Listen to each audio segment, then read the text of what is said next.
திருக்கோளை தந்த திருமகன், தமிழ் தாயின் தலைமகன், அஞ்சுகத்தாய் பெற்றெடுத்த தவப்புதல்வர், சூரியனுக்கே சுறுசுறுப்பை கற்றுத்தந்தவர், தோல்விகளுக்கெல்லாம் சோர்வை தந்தவர், அரை நூற்றாண்டின் அரசியல்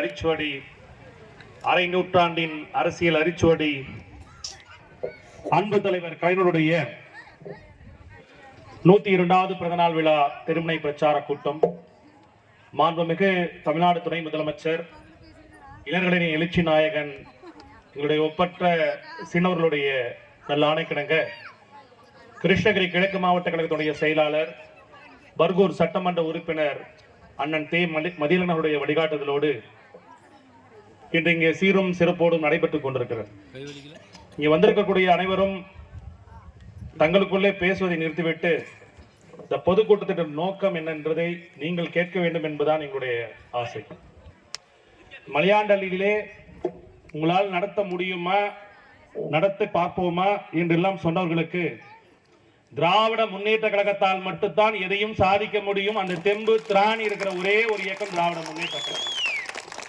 அந்த அடிப்படையிலே இந்த கூட்டத்திற்கு வரவேற்புரை யாத்திருக்கக்கூடிய ஒன்றிய இளைஞரணி அமைப்பாளர் தம்பி உதயசூரன் அவர்களே, இந்த நிகழ்ச்சியிலே கலந்து கொண்டிருக்கக்கூடிய ஒன்றிய கழகத்தினுடைய மூத்த ஒன்றிய கழகத்துடைய செயலாளர், முன்னாள் ஊராட்சி மன்றத்தினுடைய தலைவர், முன்னாள் ஒன்றிய குழு பெருந்தலைவர், ஒன்றிய குழு துணை பெருந்தலைவர் அண்ணன் இகூர் செல்வன் அவர்களே, ஒன்றிய குழு பெருந்தலைவர் விஜயலட்சுமி பெருமாள் அவர்களே, மாவட்ட ஊராட்சி குழு முன்னாள் உறுப்பினர், மாவட்ட கலை இலக்கிய பேரனுடைய அமைப்பாளர் அண்ணன் எஸ் சங்கர் அவர்களே, ஒன்றிய கழகத்துடைய துணை செயலாளர், ஆதிராட நலக்குழுடைய அமைப்பாளர் அண்ணன் ஜீவானந்தம் அவர்களே, இந்த நிகழ்ச்சியில கலந்து கொண்டிருக்கக்கூடிய ஒன்றிய கழகத்துடைய துணை செயலாளர் அண்ணன் மூர்த்தி அவர்களே, இந்த நிகழ்ச்சியில கலந்து கொண்டிருக்கக்கூடிய மாவட்ட பிரதிநிதிகள் அண்ணன் கோவிந்தராஜ் அவர்களே, சாந்தமூர்த்தி அவர்களே, சுப்பிரமணிய அவர்களே, இந்த நிகழ்ச்சியில கலந்து கொண்டிருக்கக்கூடிய அஜித் மணிகண்டன் என்கிற அஜித் மணி அவர்களே, முருகன் அவர்களே, ரங்கநாதன் அவர்களே, ஆர் தயாநிதி அவர்களே, குடரசன் அவர்களே, இந்த தலைவருடைய பிறந்தநாள் விழா பொதுக்கூட்டத்தை சிறப்புரையாற்ற வந்திருக்கக்கூடிய தலைமை கழகத்துடைய பேச்சாளர் அண்ணன் லயலோ ராஜசேகர் அவர்களே, இளம் கழக பேச்சாளர் அண்ணன் தம்பி ராஜேஷ் அவர்களே, அதே போல நிகழ்ச்சியில கலந்து கொண்டிருக்கக்கூடிய மாவட்ட இளைஞரணி துணை அமைப்பாளர் அண்ணன் சத்தியமூர்த்தி அவர்களே, இங்கே சிறப்புரையாற்றி அமர்ந்திருக்கக்கூடிய அண்ணன் தலைமை செயற்குழு அண்ணன் பி செந்தில் அவர்களே, கே ஆர் கோதட்டம் அவர்களே, இந்த நிகழ்ச்சியில கலந்து கொண்டிருக்கக்கூடிய மாவட்ட விவசாய தொழிலாளருடைய தலைவர் என்னுடைய அரசியல் ஆசான் அண்ணன் பே ராமமூர்த்தி அவர்களே, இந்த நிகழ்ச்சியில கலந்து கொண்டிருக்கக்கூடிய மாவட்ட அணிகளுடைய துணை அமைப்பாளர்கள் அண்ணன் எம்.என். கமலநாதன் அவர்களே, அண்ணன் குமார் அவர்களே, கே எஸ் அண்ணன் தனசரன் அவர்களே, எம் கதிர்வேல் அவர்களே, பி மோகன் அவர்களே, கல்கண்டு பூபதி அவர்களே, அதே போல கே வஜ்ரவேல் அவர்களே, பால்மூர்த்தி அவர்களே, எஸ் ஏகாம்பரம் அவர்களே, வை சகீர் அவர்களே மற்றும் ஆர் முருகன் அவர்களே, முன்னாள் ஊராட்சி மன்ற தலைவர், முன்னாள் ஒன்றிய குழு உறுப்பினர் வரிசையில் இங்கே கலந்து கொண்டிருக்கக்கூடிய பூபதி அவர்களே, சவிதா சேட் அவர்களே, மகேஸ்வரி மாதப்பன் அவர்களே, முன்னாள் ஒன்றிய கழகத்துடைய நிர்வாகிகள் வரிசையில் அண்ணன் செல்வி சரணன் அவர்களே, திருப்பதி அவர்களே, ஏ மாதவன் அவர்களே, இளங்கோ அவர்களே, அதே போல இந்த பகுதியை சார்ந்த கலர்பதி ஊராட்சி மன்றத்தினை சார்ந்த ஆற்றல் மிகு கிளை கழகத்தினுடைய செயலாளர்களே, நிர்வாகிகளே, மலையாண்டலி சேர்ந்த கிளை கழகத்துடைய செயலாளர்கள் அண்ணன் கே முருகேசன் அவர்களே, ஆர் வெங்கடேசன் அவர்களே, ஜி மாதப்பன் அவர்களே, முன்னாள் ஒன்றிய கழகத்தினுடைய துணை செயலாளர் அண்ணன் கிருஷ்ணமுறை, அனைவருக்கும் அன்பு கிடந்த மாலை வணக்கம். இது வரைக்கும் எங்க கூட்டத்தில் நான் இவ்வளவு பேர் சொன்னதே இல்லை. மலையாண்டலியில சொல்லியே ஆகணும், சொல்லிதான் ஆகணும் அப்படின்ற ஒரு எண்ணத்தோடு உள்ளதபடியே சீரியல்லாம் விட்டுட்டு எங்களுடைய பேச்சை கேட்க வருகை தந்திருக்கக்கூடிய மகளிருக்கும் என்னுடைய மனமார்ந்த நன்றியை தெரிவித்துக் கொண்டு, இங்கே யாருக்காக பிறந்தநாள் கொண்டாடி கொண்டிருக்கிறோம்? இங்கே மறைந்த முன்னாள் ஒன்றிய கழகத்துடைய துணை செயலாளர் அண்ணாமலை அவர்கள் எந்த பொதுக்கூட்டில் பேசினாலும் துவக்க பேச்சாளராக இந்த திராவிட முன்னேற்ற கழகத்தில் இருந்த போதெல்லாம் தலைவருடைய பேனா எப்போதெல்லாம் குனிகிறதோ அப்போதெல்லாம் தமிழன் தலை நிமிர்ந்தான் என்று சொல்லுவார். எப்பொழுதெல்லாம் தலைவருடைய பேனா தலை குனிகிறதோ அன்று ஆதிராவிடர்கள் இல்லத்தில் நாங்கள் சுண்ணாம்படித்துக் கொண்டோம் என்று சொல்லுவார் அண்ணன் அண்ணாமலை அவர்களை நினைவு கூர்ந்து, இங்கே ஒப்பற்ற தலைவர் கலைஞருடைய பிறந்தநாள் விழாவை கொண்டாடி கொண்டிருக்கிறோம்.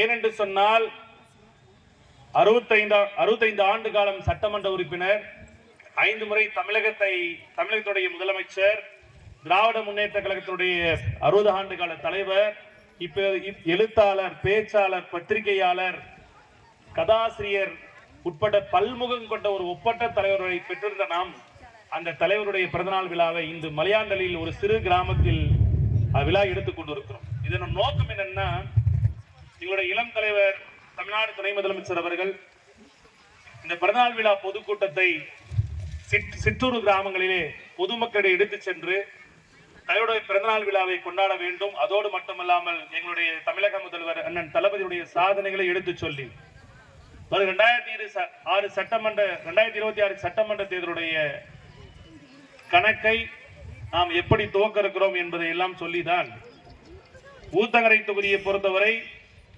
மத்தூர் வடக்கு ஒன்றியத்தில் தான் முதல் பூத் ஆரம்பிக்கிறது. மத்தூர் வடக்கு ஒன்றியத்தில் தான் முதல் பூத் கரண்டிலே ஆரம்பிக்கிறது. இங்கே மலையாண்டலியிலே இந்த பொதுக்கூட்டத்தின் நோக்கம், ஆரம்பிக்கப்படுகிற 2021 சட்டமன்றத்தில் வாக்கு எண்ணிக்கை எண்ணுகிற போது பெருவாரியான வாக்கு வித்தியாசத்தில் ஊத்தங்கரை சட்டமன்ற தொகுதி திராவிட முன்னேற்ற கழக தலைமையிலான அணி வெற்றி பெற்றது என்று இருக்க வேண்டும் என்ற நோக்கத்தோடு தான் எந்த ஒரு கூட்டம் நடத்தினாலும் இங்கிற மலையாண்டலில் இருந்தா எல்லாருமே அதிகப்படியான வருவாங்க. திராவிட முன்னேற்ற கழக கூட்டம் எங்க நடந்தாலும் சண்டடித்து கூட என்கிட்ட ஒரு வண்டியில 2 வண்டி கேட்டு வரக்கூடிய மலையாண்டலி ஊரில் மற்ற ஊருக்காரர்களையும் கூப்பிட்டு பொதுக்கூட்டம் நடத்த வேண்டும் என்ற நோக்கத்தோடு தான் இதை நடத்தி நிற்கிறோம். அதுதான் எங்களுடைய எண்ணம் கூட்டு.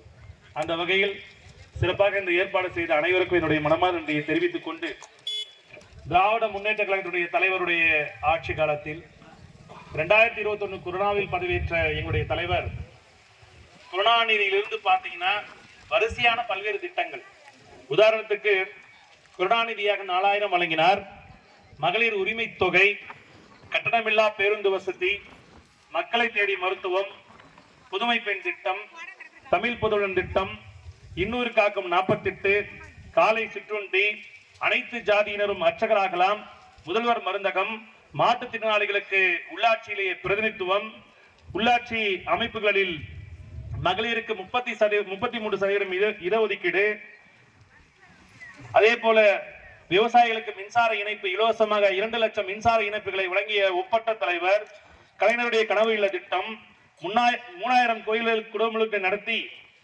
கோயில் சொத்துக்களை எல்லாம் மீட்ட திராவிட மாடல் நாயகர், இதுக்கு எல்லாத்துக்கும் மேலாக 12,29,372 பட்டாக்களை வழங்கிய ஒரே அரசு திராவிட முன்னேற்ற கழக அரசு மட்டும்தான்.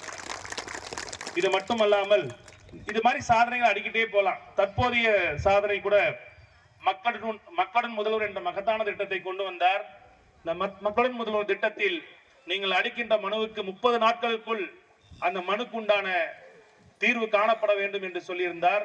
சமீபத்தில் இப்போது கூட ஒரு திட்டத்தை கொண்டு வந்தார், உழவனை தேடி வேளாண்மை உழவர் நலத்துறை என்று. ஏனென்று சொன்னால் எந்தெந்த அதிகாரிகள் எல்லாம் நீங்கள் போய் கை கட்டி நின்றிருந்தீங்களோ அந்த அதிகாரிகள் அனைவரும் உங்கள் முன் கை கட்ட நிற்க வச்சவர் தான் தமிழ்நாடு முதலமைச்சர் அண்ணன் தளபதி அவர்கள்.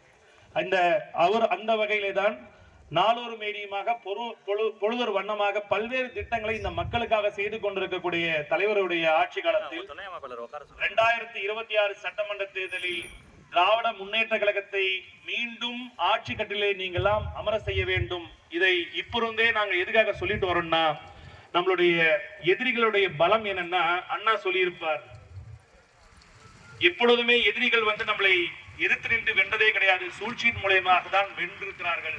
ஆனால் வந்திருக்கக்கூடிய தாய்மார்கள் சிந்திக்க வேண்டும். சிந்தித்து 2026 சட்டமன்ற தேர்தலில் திராவிட முன்னேற்ற கழகத்தை மீண்டும் 7வது முறையாக ஆட்சி கட்டளிலே அமர செய்ய வேண்டும். அது உங்கள் கையில் தான் உள்ளது. எப்பவுமே பொதுக்கூட்டத்தில் அன்பார்ந்த பொதுமக்களே அப்படின்னு தான் சொல்லுவோம். ஏன்னா இன்னைக்கு வாக்காளர் பெருமக்களேன்னு சொன்னேன் இல்லையா, அதோடைய காரணம் நாங்கள் இன்றே எங்களுடைய தேர்தல் பணியை துவங்கி விட்டோம். பெரு மதிப்பிற்குரிய வாக்காளர் பெருமக்களே, வருகிற 2026 சட்டமன்ற தேர்தலில் 234 தொகுதிகளில் 200 தொகுதியில் திராவிட முன்னேற்ற கழகம் நிச்சயம் வெற்றி பெற வேண்டும். இதுக்கு என்ன காரணம்னா, மூணே விஷயத்துல முடிச்சிடுறேன். மூணே விஷயம்தான். மத்தியிலே ஆளுகிற பாஜக அரசு எல்லா வகையிலும் நம்மளை வஞ்சித்துக் கொண்டிருக்கிறது. இந்த அரசோடு நம்ம எடப்பாடின்னு சொல்ல மாட்டேன், அந்த நல்ல ஊர் அது. இந்த எடுபடி பழனிசாமி கை கோர்த்த பிறகுதான் எதற்காக நம்ம ஏரிவேல படத்து கூட நம்ம போராடி தான் வாங்கணும். உங்களுக்கே தெரியும், நீங்களே ஆர்ப்பாட்டத்துக்கு வந்திருந்தீங்க. நாங்கள் ஆளுங்கட்சின்றதுக்காக அல்ல. திராவிட முன்னேற்ற கழகத்தை பொறுத்தவரை எப்போதுமே ஆளுங்கட்சியாக நாங்கள் பார்ப்பதில்லை. எங்களுக்கு பொறுத்தவரை மக்களுக்காக, மக்களுக்கு என்ன செய்ய வேண்டுமோ அதற்காக எதையும் செய்ய வேண்டிய அரசு தான் எங்களுடைய மாண்புமிகு தமிழ்நாடு முதலமைச்சர் தளபதியோட அரசு. அந்த வகையிலே நாம போராடணும். இதுக்கு ஏரி வேலை பணம் வரலன்னு சொல்லிட்டு நாம ஆர்ப்பாட்டம் பண்ணபடிதான் உங்களுக்கு ஏரி வேலையில பணம்லாம் வந்துச்சு இல்லையா? ஏன்னா மோடிக்கு நம்ம சின்ன ஒரு பழமொழி சொல்லுவாங்க கிராமத்துல, மாடு இல்லாதவன் மகராசன், பொண்டாட்டி இல்லாதவன் புண்ணியவான்னு சொல்லுவாங்களா? அந்த ஆளுக்கு மாடு இல்லை, பொண்டாட்டி இல்லை. அதனால அவருக்கு எந்த கவலையும் இல்லை. அந்த நிர்வாக வசதியை அவருக்கு செய்ய தெரியாது. அந்த மாதிரி ஒரு மோடி அரசாங்கம்.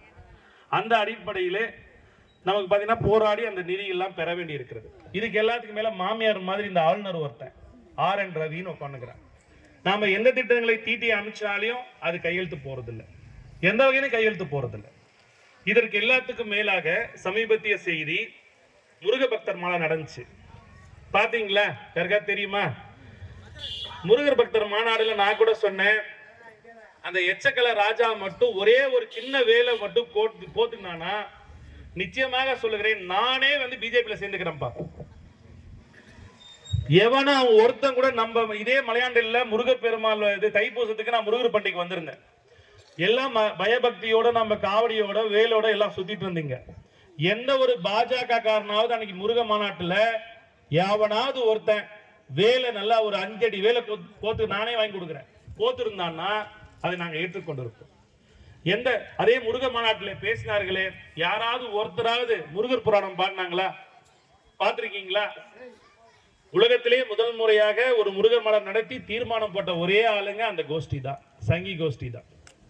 அதனால எல்லா வகையிலும் உங்களை ஏமாற்றுவார்கள். முருகரை கொண்டு வருவான், அந்த பக்கம் ஐயப்பனை கொண்டு வருவான். அவனுக்கு சாமியா அதை பார்க்கற, நாம தான் அது சாமியா பார்க்கிறோம். அடுத்தது மாரியம்மா காளியம்மா கூட வரும், கண்டிப்பா வருவாங்க. அதை தூக்கினே நான் கூட ஓம் சக்தி சிவப்பு கலர் வேஷ்டி கட்டி இருக்கிறேன், புடவை கட்டி இருக்கிறேன்னு கூட சொல்லலாம். அதனால நீங்கள் அதுல எல்லாம் ஏமாறாமல் வருகிற காலங்களில் திராவிட முன்னேற்ற கழகத்துக்கு உங்களுடைய ஆதரவை நீங்கள் தர வேண்டும். அது மட்டும் இல்லாமல் நடைபெற்றுக் கொண்டிருக்கக்கூடிய மத்திய ஒன்றிய அரசை பொறுத்தவரை ஒரே ஒரு நிதி கூட இது வரைக்கும் தரலங்க. சுயசார்பாக எங்களுடைய தலைவர் அண்ணன் தளபதி அவர்களுடைய பொருளாதார நீட்சியோடு தான் இந்த நிர்வாகம் இவ்வளவு சிறப்பாக செயல்பட்டு கொண்டிருக்கிறது. அதற்காகத்தான் உங்களிடம் திருப்பி மன்றாடி சொல்வதெல்லாம், இந்த 2026 சட்டமன்ற தேர்தல் மிகவும் முக்கியமான தேர்தல். இதுக்கு எல்லாத்துக்கும் மேல போய் சொல்லணும்னா, ஏடிஎம்கே காரன் யாராவது ஓரமா இருந்தா கூட தெரிஞ்சுக்கங்க, அந்த ஏடிஎம்கே காரனை காப்பாத்துனாலும் நீங்க உதய சுட்டி தான் ஓட்டு போடணும். ஏன்னா பிஜேபி ஜெயிச்சுன்னா ஏடிஎம்கே எல்லாம் இருக்காது. அந்த ஏடிஎம்கேவையும் காப்பாத்தணும்னா நீங்க திமுக தான் ஓட்டு போட்டாகணும். இதுதான் என்னுடைய நிலைமை. இதுல 10th வேற ஒரு நடிகர் வேற அரசியலுக்கு எல்லாம் வந்திருக்கிறாரு. அவரும் பிஜேபியோட பி டீம் தான். இவங்களுடைய சூழ்ச்சி எல்லாம் கண்டுபிடிக்கிற இடம் தமிழ்நாடு மட்டும்தாங்க, வேற எந்த ஸ்டேட்லயும் கண்டுபிடிக்கிறது இல்லை. ஆனா தமிழ்நாடு நாங்க கண்டுபிடிச்சிடறோம், இப்படிதான் ஒருத்தன் வரான் அப்படின்னு சொல்லிட்டு. எனக்கு உண்மையாலுமே மலையாளத்தில் வெளியே விஜய் படம் போர்டு பார்த்தபோது ரொம்ப வருத்தம். தாழ்த்தப்பட்டோருக்கும் பட்டியலினத்து மக்களுக்காகவே 18% இடஒதுக்கீடு கொடுத்த தலைவர் இருக்கிற போது மற்ற தலைவரை நீங்கள் ஏற்றுக்கொள்ளலாமா? யோசிச்சு பாருங்க. இந்திரா குடியிருப்பை கொடுத்து, கலைஞர் வீடு கொடுத்து, அது இல்லாம கூட்டு குடியிருப்பு திட்டத்தை கொடுத்து, ஒகேனக்கல் குடியிருப்பு திட்டத்தை கொடுத்து, இன்று வரை கூட உங்களுக்கு பட்டா இல்லைன்னா இப்பயே பட்டா போட்டு தரேன்னு சொல்லி, அதுவும் 2000க்கு முன் கட்டப்பட்ட அனைத்து இந்திரா குடியிருப்புகளையும் 2,60,000 ரூபாய் மதிப்பீட்டில் புதுப்பித்து தருகிறோம் என்று சொன்ன முதலமைச்சர் முந்தானே ஒரு வாரத்துக்கு முன்னாடி அறிவிச்சிருக்கிறார். இதே இந்திரா காந்தி குடியிருப்பு. இப்பேற்பட்ட தலைவர்கள் இருக்கிற ஏரியால அந்த நடிகருக்கெல்லாம் கூட சேர்ந்து சுத்தலாமா? இதே காமராஜர் சொன்னார், ஒரு திண்டுக்கல் இடைத்தேர்தல் வெற்றி பெற்ற போது, எம்ஜிஆர் கட்சி வெற்றி பெற்ற போது, கூத்தாடி கிட்ட நாடை கொடுத்திருக்கீங்க, அவருடைய கூத்தியாருக்கு அவர் நாட்டை கொடுப்பார், அந்த கூத்தியார் கொள்ளை கும்பலிடம் கொடுப்பார், அந்த கொள்ளை கும்பல் கடைசியாக இந்த நாட்டை அடகு வைப்பார்கள் என்று சொன்னார் காமராஜர். அது நடந்துச்சா இல்லையா?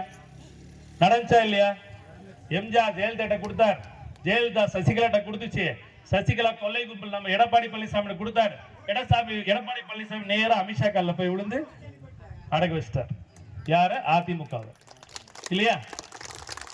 அதே விஷயம் தான் இப்ப நடிகர் விஜய்க்கு வந்தாலும் விஜய் கிட்ட வந்தா திரிஷா கிட்ட போகும், திரிஷா கிட்ட வந்து யாருக்கு போகணும் உங்களுக்கு தான். அதனால அவர்களையும் நீங்கள் மனதில் வைத்துக் கொண்டு இந்த பிஜேபியோட கொள்கையில ரொம்ப ஷார்ட்டா சொன்னா ரொம்ப ஈஸி தாங்க. உங்களை எல்லா வகையிலும் ஏமாத்துறது மட்டும்தான். இந்த கேள்வாக்கர்னு ஒருத்தர் இருக்கான், அவன் ஏற்கனவே எல்ஜிஎஸ் தான் செத்துருக்கான். அவன் என்ன சொல்லியிருக்கான்னா, ஆட்சி அதிகாரத்துக்கு நாம் வருகிற போது பணக்காரர்களிடம் இந்த நாட்டுடைய செல்வங்களையும் நிலங்களையும் காடுகளையும் ஒப்படைத்து விடுங்கள், ஏழைகள் ஏழைகளாகவே இருக்கட்டும், அவர்கள் ஏழைகளாக இருந்தால்தான் நாம் பல தலைமுறை ஆள வேண்டும், ஆள முடியும் என்று சொன்ன கேள்வர்கர் அவர்தான் RSS ஒரு தலைவர். இது இன்றைக்கு 10 ஆண்டு காலம் மோடி ஆட்சி நடந்துட்டு இருக்குது. ஒரே ஒரு தடவையாவது ஒரு மீட்டிங்லாவது ஒரு திட்டத்தை, நான் இப்ப படிச்சல லைனா ஒரு 20 திட்டத்தை படிச்ச இல்லையா, அந்த மாதிரி ஒரு திட்டத்தை சொன்னார்னா கூட கண்டிப்பாக ஏற்றுக்கொள்ளலாம். ஒரு திட்டத்தை கூட அவர் சொல்ல மாட்டார். அதுதான் மோடியோட எண்ணம். அதனால் வந்திருக்கக்கூடிய பொதுமக்கள், நீங்கள் தான் எங்களுடைய பிரம்மாஸ்திரம், நீங்கள் தான் எங்களுடைய ஏவுகணை. வருகிற 2026 சட்டமன்ற தேர்தலில் எங்களுடைய தலைவர் உங்களிடம்தான் சென்று அனைத்தையும் சாதனைகளையும் சொல்ல சொல்லியிருக்கிறார். நீங்கள் 2026 சட்டமன்ற தேர்தலில் ஊத்தங்கரை உட்பட 234 தொகுதிகளில் 200 தொகுதிகள் மாபெரும் வெற்றியடை செய்ய வேண்டும். வந்திருக்கக்கூடிய தாய்மார்கள் தான் இந்த திராவிட முன்னேற்ற கழகத்தினுடைய ஆட்சி 7வது முறையாக ஆட்சி கட்டிலே அமர வைக்க வேண்டுமாய் கேட்டு, வீழ்வது நாமாக இருந்தாலும் வாழ்வது தமிழாக இருக்க வேண்டும். நன்றி, வணக்கம்.